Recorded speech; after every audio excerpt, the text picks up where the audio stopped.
നമസ്കാരം. കേരളം ഉറ്റുനോക്കിയ രണ്ടാമത്തെ ഗുജറാത്ത് എന്ന വിശേഷണമുള്ള നിയമമണ്ഡലം തിരിച്ചുപിടിച്ച് BJP. LDF സ്ഥാനാർത്ഥിയും സിറ്റിംഗ് MLAയുമായ V. ശിവൻകുട്ടിയെ അട്ടിമറിച്ച് BJP സംസ്ഥാന അധ്യക്ഷൻ രാജീവ് ചന്ദ്രശേഖർ ചരിത്ര വിജയം കുറിച്ചു. 4310 വോട്ടുകളുടെ ഭൂരിപക്ഷത്തിനാണ് രാജീവ് ചന്ദ്രശേഖർ നേമത്ത് വിജയക്കൊടി പാറിച്ചത്. ചാത്തന്നൂരിലെ BB ഗോപകുമാറിന്റെ വിജയത്തിന് പിന്നാലെ നിയമവും സ്വന്തമാക്കിയതോടെ കേരള നിയമസഭയിൽ BJPക്ക് ഇനി 2 അംഗങ്ങളുണ്ടാകും. നേമത്ത് BJPക്ക് മണിച്ചിത്രത്താഴിട്ട് പൂട്ടിയെന്ന V. ശിവൻകുട്ടിയുടെ പഴയ പ്രസ്താവനയെ അപ്രസക്തമാക്കിക്കൊണ്ടാണ് രാജീവ് ചന്ദ്രശേഖർ മണ്ഡലം തിരിച്ചുപിടിച്ചത്. വോട്ടെണ്ണലിലെ ഒരു ഘട്ടത്തിൽ പോലും ശിവൻകുട്ടിക്ക് രാജീവ് ചന്ദ്രശേഖറിന്മേൽ ആധിപത്യം പുലർത്താൻ കഴിഞ്ഞിരുന്നില്ല. UDF സ്ഥാനാർത്ഥി KS ശബരിനാഥൻ 3ാം സ്ഥാനത്തേക്ക് പിന്തള്ളപ്പെട്ടു. ന്യൂനപക്ഷ വോട്ടുകളുടെ ഏകീകരണം വഴി വിജയിച്ചു കയറാമെന്ന CPMന്റെ കണക്കൂട്ടലുകൾ നിയമത്ത് പാടെ വീഴ്ചു. BJPയുടെ വോട്ട് ബാങ്കുകൾ ഒട്ടും ചോരാതെ ഉറച്ചു നിന്നതാണ് രാജീവ് ചന്ദ്രശേഖറിന്റെ വിജയത്തിന് അടിത്തറ പാകിയത്. O. രാജഗോപാലിലൂടെ BJPക്ക് ആദ്യമായി അക്കൗണ്ട് തുറന്നു കൊടുത്ത നിയമം പിന്നീട് ശിവൻകുട്ടിയിലൂടെ CPM തിരിച്ചുപിടിച്ചിരുന്നു.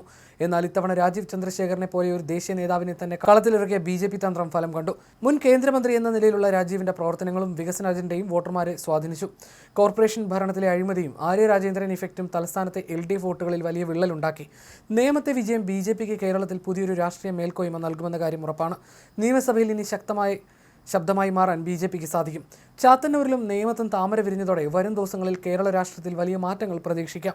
പരാജയപ്പെട്ട LDF കേന്ദ്രങ്ങൾ കനത്ത ഞെട്ടലാണ്. V. ശിവൻകുട്ടിയുടെ തോൽവി CPMനെ സംബന്ധിച്ചിടത്തോളം തലസ്ഥാനത്തെ വലിയൊരു തിരിച്ചടിയാണ്. രാജീവ് ചന്ദ്രശേഖറിന്റെ നേതൃത്വത്തിൽ BJP പ്രവർത്തകർ തിരുവനന്തപുരത്ത് വലിയ വിജയാഹ്ലാദ പ്രകടനം നടത്തി. LDFന്റെ ഉറച്ചകോട്ടയായ ചാത്തന്നൂരിൽ CPI സ്ഥാനാർത്ഥി R. രാജേന്ദ്രനെ അട്ടിമറിച്ചാണ് BJP സ്ഥാനാർത്ഥി ഗോപകുമാർ കേരള നിയമസഭയിലേക്ക് താമര ചിഹ്നത്തിൽ വിജയിച്ചെത്തിയത്. 2 സ്ഥാനാർത്ഥികളെ വിജയിപ്പിച്ചെടുക്കാൻ കഴിഞ്ഞതിന്റെ ആഹ്ലാദത്തിലാണ് BJP പ്രവർത്തകർ. വാശിയേറിയ പോരാട്ടത്തിനൊടുവിൽ 4002 വോട്ടുകളുടെ ഭൂരിപക്ഷത്തിലാണ് BJP ചാത്തന്നൂരിൽ അവിശ്വസനീയമായ നേട്ടം സ്വന്തമാക്കിയത്.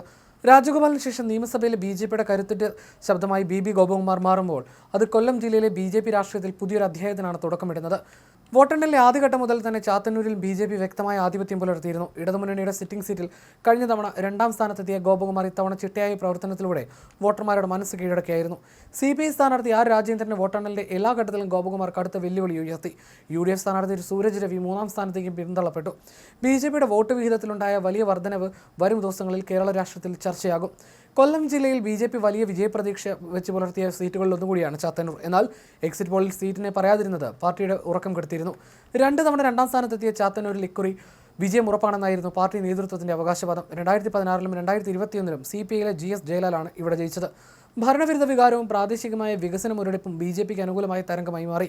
മുൻപ് 2 തവണ പരാജയപ്പെട്ടിട്ടും മണ്ഡലത്തിൽ സജീവമായി നിന്ന ഗോപകുമാറിനോടുള്ള ജനങ്ങളുടെ താല്പര്യമാണ് ഇത്തവണത്തെ വിജയത്തിലെ പ്രധാന ഘടകം.